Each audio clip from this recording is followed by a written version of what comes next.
Good morning, everyone. Welcome again to Children's Worship Online. We're so glad you're here. I'm so glad to be with all of you again. A couple of different things this week will be that if you have a parent with you, they could enter your answers to some of my questions in the chat, and that way I can see them and answer you back. So we're going to begin with our opening song. Now remember, this week is still the week of transcendence and wonder, beyond the ordinary. And this week we had a special thing that happened in our environment. And it wasn't just St. Patrick's Day, something in nature that happened this week. It was the equinox, that's right, on Friday night. So we're going to sing the song we always sing at the turn of the seasons. Okay? Make sure you have some room because this requires some movement. Here we go. All my life's a circle, sunrise and sundown. The moon rolls through the nighttime till the daybreak comes around. All my life's a circle, but I can't tell you why. Seasons spinning round again, the years keep rolling by. Let's try that again. Here we go. All my life's a circle, sunrise and sundown. The moon rolls through the nighttime till the daybreak comes around. All my life's a circle. Shrug your shoulders, but I can't tell you why. Seasons spinning round again. Woo! The years keep rolling by. Very good. Our chalice slating today will be our regular chalice slating words, and Reverend Sherry's going to do it for us again. How awesome. Get your thumbs ready. Here we go. Double thumbs up. Life is a gift for which we are grateful. We gather together online to celebrate the glories and the mysteries of this great gift. Awesome. For our mindfulness practice today, we're going to focus in on just being here as we are and our whole selves, awesome as we are. So I'm going to be doing the mindfulness jar. If you have a mindfulness jar at home, you can use yours, or you can just use the ones I'm going to use. Here we go. Are you ready? Remember how to do this. I'm going to shake it up, and then we're just going to do some deep breathing while we watch all the sparkles flow down. Here we go. Breathing in and breathing out. And breathing in and breathing out. Okay, shake it up. Remember, you might have all kinds of feelings and thoughts going on about all the changes going on, but just remember, you can do this anytime you need to. Breathing in and breathing out.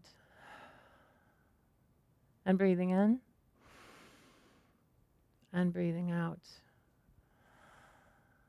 You can also remind people in your family they can do this too if they need a little break. One more time. Here we go. Breathing in and breathing out.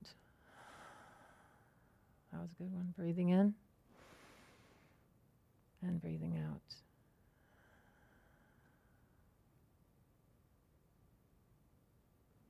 That was really good.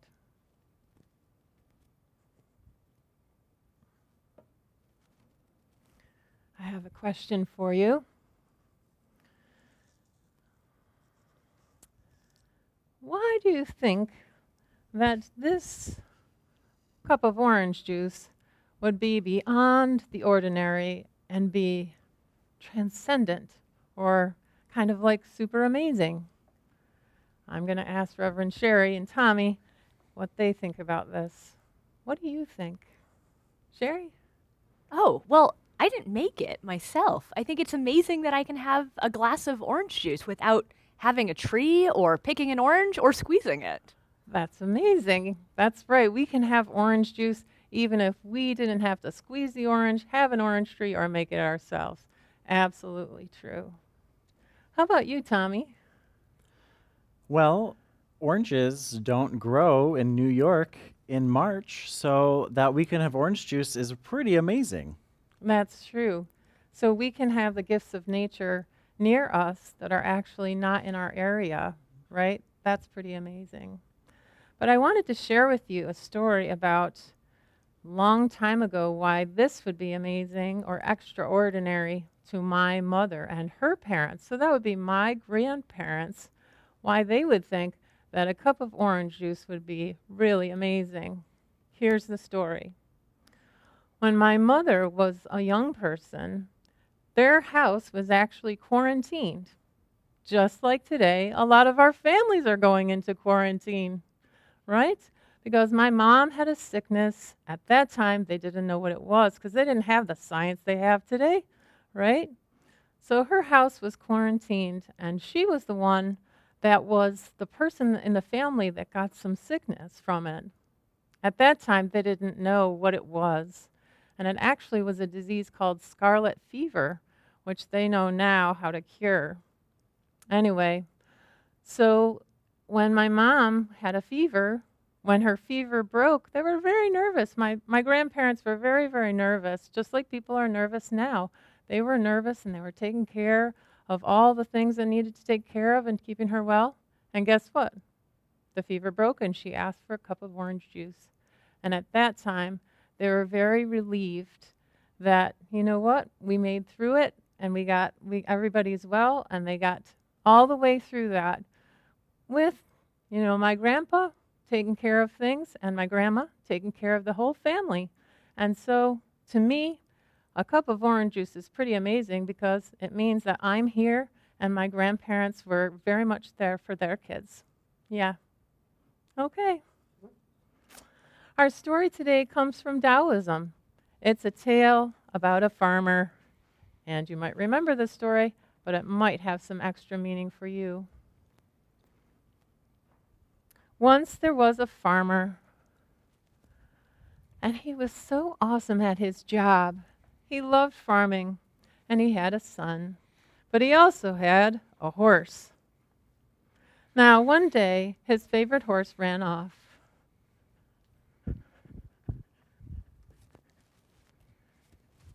The horse disappeared, and his neighbors said to the farmer, "Oh my gosh, that's so awful. What bad luck you've had.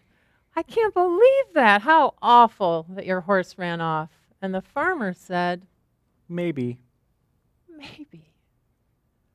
Well, that horse actually ran off to find some friends and brought home a bunch of wild horses.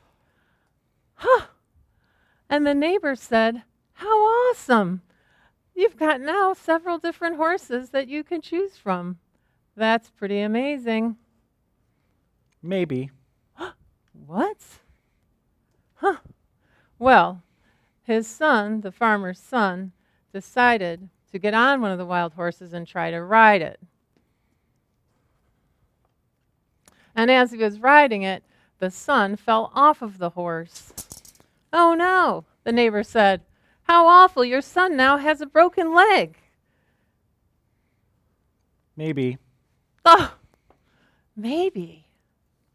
Well, it turns out that there was a military group going through their town wanting to recruit all the young people in the town. And so when they came by the farmer's house, they saw the son with the injured leg, and they said, "Oh, we can't take that. We can't take that young adult, not with a broken leg. We'll let him stay here with his family." And so it was that the neighbors again said to the man, "How awesome. Now your son can be with you at home." And he said, Maybe. "Huh." And that is the end of the story.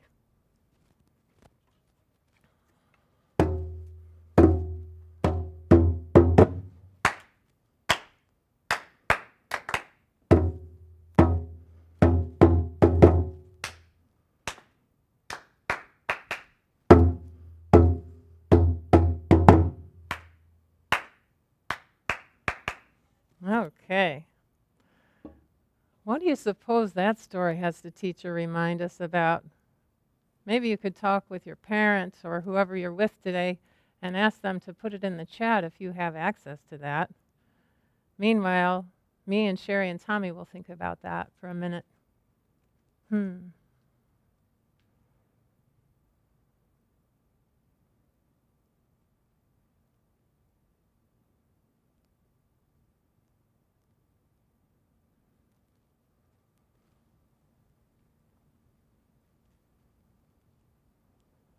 What do you think, Sherry?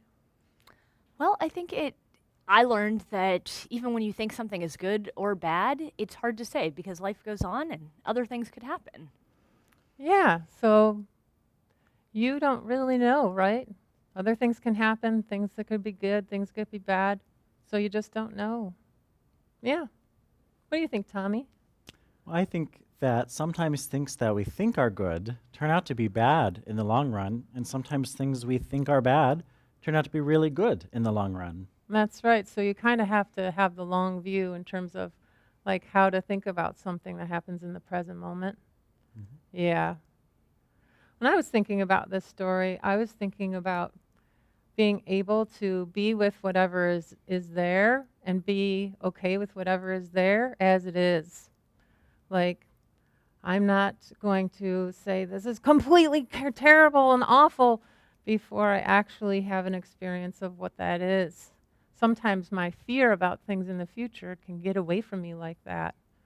So, one of the things that we are called to do is to be able to be open to mystery in the moment. And sometimes this is what life is, just as it is, and to just be with that as part of the mystery of life.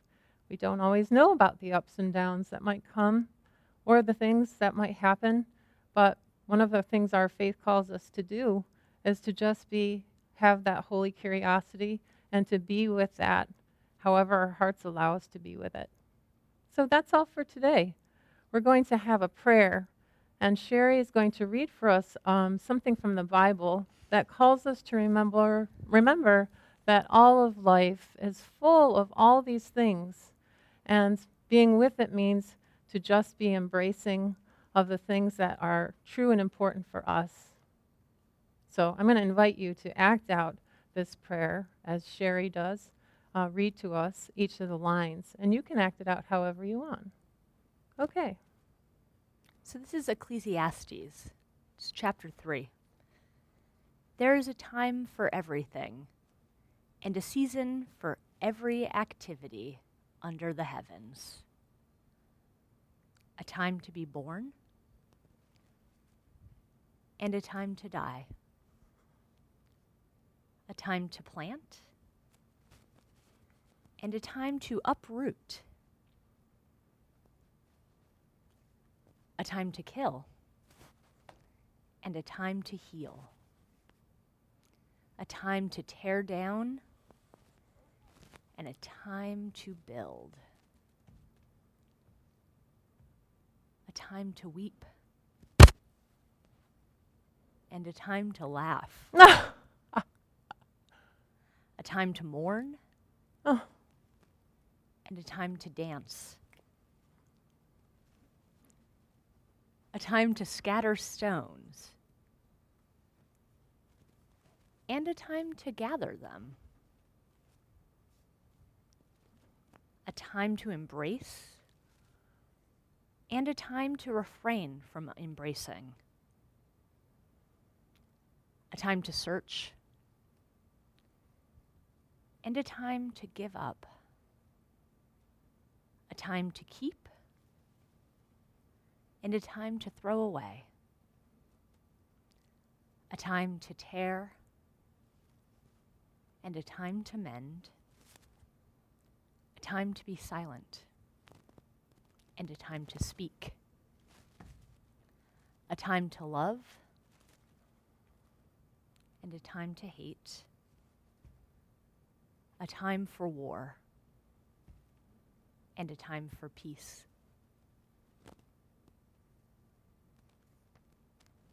let's go now in peace. This week you can have your workshop online. If your parents can look that up for you, you'll be seeing there's one from Hinduism this week. So check it out. Have some fun. And we'll see you next week, this coming Sunday, as we all gather again online for March 29th. That's next week. Bye now.